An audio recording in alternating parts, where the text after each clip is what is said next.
দেখুন, ধর্মনগরের এক প্রতারকের উপর এক স্টলম্যানকে সাথে নিয়ে বাইক ফাইন্যান্সের নাম করে হাজার হাজার টাকা লুট করে নিচ্ছে সাধারণ মানুষের কাছ থেকে। এবার এই কাণ্ডে হাতে নাতে ধরা পড়ে জনতার হাতে আটক ওই প্রতারক সহ তার সাথে থাকা অপর এক ব্যক্তি। বর্তমানে দুজনই কৈলাসহর থানায় আটক। ধৃতদের নাম অভিরূপ চৌধুরী, বাড়ি ধর্মনগর থানা রোড, অভিজিৎ দেব, বাড়ি Kailashahar. Bureau report, Dharmanagar news online. ঘটনাটা কি হয়েছে? ঘটনাটা হইছে আমরা এলিগেশন পাইছি, আমরা আইছি, আমরা কোনো ফেক কাজ করছি না। কেন লেগে আইছি কেন? হ্যাঁ, এখানে একটা ইনস্টলমেন্ট নিতে আসলাম কিসের? বাইকের। আপনি নাকি মানে ফ্রড করতেছে সবাই? আর কোনো ফ্রড কেউ করছে না। আপনার কি নাম? আমার নাম অভিরূপ চৌধুরী। হ্যাঁ, অভিরূপ চৌধুরী। কোন জায়গায় বাড়ি? ধর্মনগর। তো আপনার সঙ্গে যারা আছে সবাই করতেছে, তারা সাজাই আনছেন? আমি কোনো সাজাই এই যে আপনার পাশে সবাই করতেছে, আপনি তারা সাজান নাটক করছেন? আনছি না। আপনি কোম্পানিতে নাই? কোম্পানির, আমি অন্য কোম্পানি। না, আপনি আগে যে কোম্পানিতে আসলেন এখান থেকে বার করে দেওয়া হয়েছে। হ্যাঁ হ্যাঁ হ্যাঁ, তাইলে আপনি এইভাবে নাটক করতেছেন মিথ্যা? বার করে দেওয়া হয়েছে, এটা আমি ইদানিং জানছি। তো আপনার নাকি মিথ্যাভাবে মানুষের থেকে টাকা নিতেছেন, প্রতারণা করতেছেন? না না না না, ভুল কথা। আপনার সাথে সবাই তো করতেছে যে তারা কোনো মিথ্যা কথা কই আনছেন। আপনারা কি মিথ্যা কথা কই আনছে?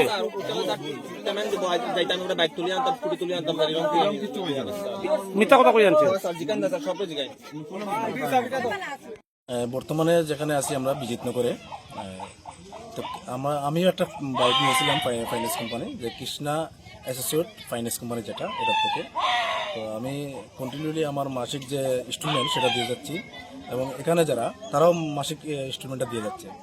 তো গত মাসের 15 তারিখে অভিরূপ চৌধুরী নামে ধর্মনগর থেকে এক ব্যক্তি আমার বাড়িতে আসে, এসেই আমার বাইকটাকে সিজ করে নিয়েছে। আমাকে বললো আমি নাকি 9 মাস ধরে ইনস্টলমেন্ট দিচ্ছি না। তো আমি বললাম আমি তো ইনস্টলমেন্ট দিচ্ছি।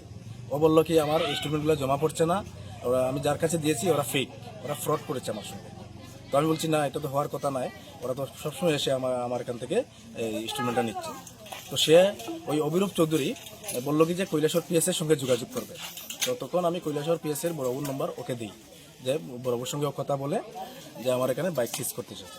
পরবর্তী সময় বড়বাবুর সঙ্গে আমি কথা বলি, তো বড়বাবু আমাকে বললেন ঠিক আছে, যেহেতু ও বলছে আপনার এই ইনস্টলমেন্ট জমা হয়নি, তাহলে আপনি হয়তো বাইক দিতে হবে, নয়তো আপনি টাকা দিতে হবে।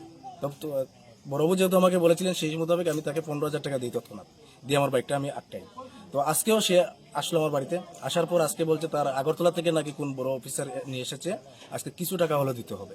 আমি বাধ্য হয়ে আজকে 1700 টাকা দিয়েছি। তো যাওয়ার পরে অরিজিনাল যারা ওই কোম্পানির, তারা আমাকে 1 ঘন্টা পরে আমাকে ফোন করলো যে ওরা ইনস্টলমেন্ট নিতে এসেছে আজকে। তারপরে বিজিতনগর যে আমরা এখন যে জায়গাতে দাঁড়িয়ে আছি, এখানেও ওই যারা ফ্রড তারাও এসেছিল, অরিজিনাল যারা তারা ফোন করার পরে আমার সঙ্গে কথা বলার পরে আমি বিজিতনগরে যোগাযোগ করে বলি যে 2 পার্টিকে এখানে আটকানোর জন্য। তো 2 পার্টিকে এখানে আটকানোর পর আমরা দেখছি যে ধর্মনগরের যে অভিরূপ চৌধুরী, যে সে তার সঙ্গে আরো 4 জন জড়িত, তারা মোট 5 জন মিলে বেশ কয়েকজনের কাছ থেকে বাইকও নিয়েছে এবং বেশ কিছু টাকাও নিয়েছে। তারপরে এখানে এসে আমি পিএস এ যোগাযোগ করি, এবং পিএস এখানে আসার পর ওই 5 জনকে কৈলাসহর থানাতে নিয়ে গেছে বর্তমানে।